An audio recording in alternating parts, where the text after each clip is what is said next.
आगे वाला एग्जाम्पल करने से पहले हम डेफिनेशन करेंगे। जब ये डेफिनेशन क्लियर होगी तभी आगे वाली जो थ्योरम और एक एग्जाम्पल है वो समझ में आएगा। अब इस डेफिनेशन में क्या है, डेफिनेशन किस चीज़ की है कि kth कन्वर्जेंट क्या होती है। अगर हमारे पास कोई भी एक फेरे फ्रैक्शन सीक्वेंस है तो kth कन्वर्जेंट हम किसे बोलेंगे। ठीक है, देखो ये क्या है, हमारे पास एक finite continued fraction of order n है। ठीक है, और ये क्या है, कोई finite continued fraction of order a। ठीक है, यहाँ पे जो टर्म्स है वो कहाँ तक जा रही है, k तक जा रही हैं, तो उसे हम क्या बोलेंगे, ये kth कन्वर्जेंट है। ठीक है, अगर टर्म्स k तक जा रही हैं तो इसे हम बोलेंगे kth कन्वर्जेंट, और इसे डिनोट किससे करते हैं, सी के से।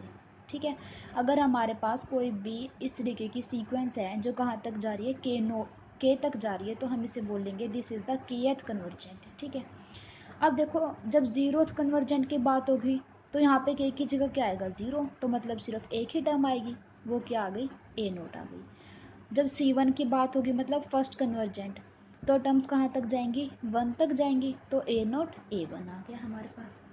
अब इसके ऊपर एक थ्योरम है, हम सिर्फ स्टेटमेंट करेंगे क्योंकि हमारे सिर्फ स्टेटमेंट का यूज़ होगा। ठीक है, if Hn and Kn are defined by, ये वाली चीज़ हम पहले डिफाइन कर चुके हैं। ठीक है, Hn और Kn अगर हमारे पास किस तरीके से डिफाइन हो कि H नोट की वैल्यू हो a नोट, K नोट की वैल्यू हो 1, H1 की वैल्यू हो a1 a note plus 1, K1 की वैल्यू हो 1, और Hn और Kn इस तरीके से डिफाइन हो, देन Cn मीन्स जो nth कन्वर्जेंट है वो क्या होगी, Hn अपॉन Kn।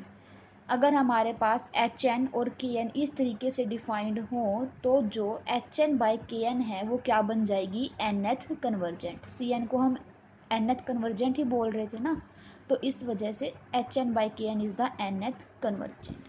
क्लियर, अब एग्जाम्पल करते हैं।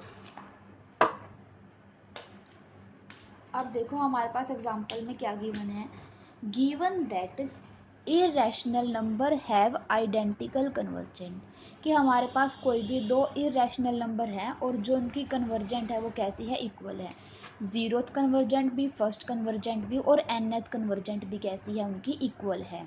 तो हमें क्या प्रूव करना है, prove that their continued fraction expansions are identical up to an। अगर उनकी nth कन्वर्जेंट इक्वल है तो उनकी जो कंटिन्यूड फ्रैक्शन एक्सपेंशन होगी वो भी n तक, an तक क्या होगी, इक्वल होगी। हमें ये चीज़ प्रूव करनी है।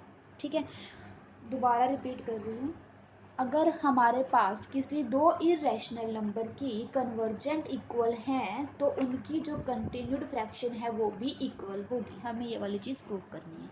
ठीक है, हमने लेट कर लिया अल्फ़ा और बीटा कोई भी दो इरेशनल नंबर हैं, तो अल्फ़ा और बीटा को हम कैसे लिख सकते हैं, इनफाइनाइट कंटिन्यूड एक्सपेंशन सीक्वेंस के तरीके से लिख सकते हैं हम इसे। तो हमने लेट कर लिया alpha is equals to a naught a1 up to सोन, और beta is equals to b naught b1 up to सोन, b2 इरेशनल नंबर। ठीक है, अब हम कन्वर्जेंट लेट करेंगे। सपोज कन्वर्जेंट ऑफ अल्फ़ा, हमने मान लिया जो अल्फ़ा की कन्वर्जेंट है वो किस टाइप से है, h naught upon k note, h1 by k1 and so on. और बीटा के हमने कैपिटल लेटर्स में मान ली, यहाँ small h note by k note था, यहाँ पे capital h note by capital k note, मतलब ये जो सारी की सारी टर्म्स है कैपिटल में आ रही। ठीक है, अब हमें क्या गिवन है कि दोनों जो नंबर हैं उनकी कन्वर्जेंट इक्वल है, कहाँ तक, n तक। ठीक है, तो मीन्स फर्स्ट वाली भी इक्वल होगी, h note by k note equal होगा h1 upon h naught upon k note के। ठीक है, यहाँ पे h नोट की वैल्यू पुट कर देंगे और k नोट की वैल्यू पुट कर देंगे क्योंकि हमने पहले डिफाइन की हुई है ये चीज़। यहाँ पे इसी तरीके से कैपिटल h नोट की और कैपिटल k नोट की वैल्यू पुट कर देंगे। ठीक है, तो अब क्या होगा, यहाँ पर हम h-1 h-2 की वैल्यू पुट कर देंगे। ठीक है, अब यहाँ पे देखो h note by k note की वैल्यू पुट कर रहे थे तो h नोट की वैल्यू में यहाँ पे b नोट आएगा। जब यहाँ स्मॉल h नोट की बात कर रहे थे तो a नोट आ रहा था, पर कैपिटल h नोट की बात करेंगे तो b नोट आएगा। क्यों आएगा, क्योंकि ये जो h note by k note था ये बीटा की कन्वर्जेंट थी और बीटा को हम b की टर्म में लिख रहे थे, इस वजह से यहाँ पर b नोट आएगा। ठीक है, यहाँ पर भी इस तरीके से आ जाएगा। अब h-1 h-2 इसकी सबकी वैल्यू रख देंगे, लेफ्ट साइड भी और राइट साइड भी। जब इन्हें सोल्व करेंगे तो हमारे पास क्या आ जाएगा कि a not equals to b not. Means हमें क्या दिखाना था कि ये जो टर्म्स है ए नोट बी नोट के इक्वल हो, ए वन बी वन के इक्वल हो, कहाँ तक, ए एन तक, मीन्स ए एन इक्वल हो बी एन के। हमने दिखा दिया पहले, फर्स्ट टर्म तो हमारे आ गई इक्वल है, ठीक है ना।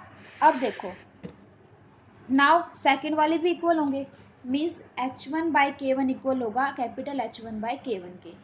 तो यहाँ से ये दोनों टर्म इक्वल हैं, इनकी वैल्यू पुट कर सकते हैं क्योंकि हमने पहले एच आई और के आई दोनों डिफाइन किए हुए हैं। बस इस दोनों में फ़र्क क्या होगा कि जब कैपिटल एच लिखने की बारी आएगी ना तो स्मॉल एच की जगह कैपिटल एच आ जाएगा, और जहाँ पे ए आईज आ रहे थे वहाँ पर क्या आ जाएंगे, इधर बी आईज आ जाएंगे, यहाँ पर बी नोट आएगा, ठीक है। इस तरीके से आ गई। अब इसके अंदर भी सभी वैल्यूज पुट कर देंगे जो हमें पता है, जब इसे सोल्व करेंगे तो हमारे पास ये वाली चीज़ आ जाएगी। अब देखो हम ये वाली चीज़ दिखा चुके हैं कि जो ए नोट है वो किसके इक्वल है, बी नोट के इक्वल है। तो ये वाली दोनों टर्म आपस में क्या हो जाएंगी, कैंसिल हो जाएंगी। तो क्या बचेगा हमारे पास कि 1/A1 is equals to 1/B1। तो यहाँ से हम बोल सकते हैं कि जो A1 होगा वो B1 के इक्वल होगा, ठीक है। इसी प्रोसेस को जब हम रिपीट करते जाएंगे तो हम यहाँ तक आ जाएंगे कि ए नोट बी नोट के इक्वल है, ए वन बी वन के इक्वल है, और ए एन माइनस वन इक्वल है बी एन माइनस वन के। सेम चीज़ को हमें क्या करना है, बार बार रिपीट करना है। मतलब यहाँ पे क्या होगा, जब हम H N minus one upon K N minus one को इक्वल लेके चलेंगे इसके capital K N minus one के, मतलब इन दोनों टर्म्स को जब हम इक्वल लेके चलेंगे तो हमारे पास ये वाली दोनों चीज़ें इक्वल आ जाएंगी, ठीक है। अब हम देखो एनथ लेके चले, लास्ट वाली, ये लास्ट थी ना टर्म जो इक्वल थी, सिर्फ एन तक ही तो इक्वल जा रहे थे। तो H N by K N is equals to capital H N upon capital K N लेके चले, दोनों की वैल्यू क्या कर दी, पुट कर दी। अब यहाँ पे हमने इसको नाम दे दिया ए, इसको नाम दे दिया बी, इसको नाम दे दिया सी, और इस वाले को नाम दे दिया डी, ठीक है। यहाँ पे हमने इसको नाम दे दिया, इसी तरीके से हमने राइट साइड में लिख दिया, ठीक है।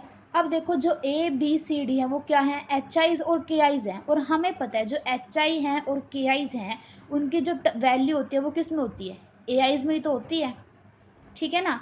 ए आईज में होती है, इधर वाले किस में हो जाएगी, बी आईज में हो जाएगी, ठीक है। पर हमें पता है जो पहले मतलब एच एन से जो पहले वाले हैं वो इक्वल है, मतलब ए वन बी वन के इक्वल है, ए नोट बी नोट के इक्वल है, ये इक्वल है ना आपस में सारे, तो ठीक है। तो where A and B are fraction of A N minus one and A N minus two, so we get, मतलब ये जो पीछे वाली टर्म्स है वो फ्रैक्शन किसके अंदर होंगे, ए एन माइनस वन और ए एन माइनस टू के अंदर ही होंगे। तो हमारे पास क्या आ जाएगा, जब हम इसी तरीके से सोल्व करेंगे तो कट जाएंगे आपस में टर्म, और वो हम क्या आ जाएगा हमारे पास जो एन नेथ टर्म है वो भी इक्वल आ जाएगी, means A n is equals to b n आ जाएगा। तो हमने क्या शो कर दिया कि ए वन इक्वल है बी वन के, ए टू इक्वल है बी टू के, ए नोट इक्वल है बी नोट के, और एन नेथ टर्म भी क्या है, इक्वल है। तो मीन्स वन से लेके एन तक की सारी वैल्यू क्या आ गई, सेम आ गई, ठीक है। वन से नहीं, जीरो से लिखेंगे क्योंकि हमारे पास जीरो से लेके एन तक की सारी वैल्यू क्या आ गई, सेम आ गई है, ठीक है ना। तो हमने दिखा दिया कि जो कंटिन्यूड फ्रैक्शन हम दो लेके चले थे उनकी एनथ टर्म तक वो क्या है, आइडेंटिकल है। यही चीज़ हमें शो करनी है।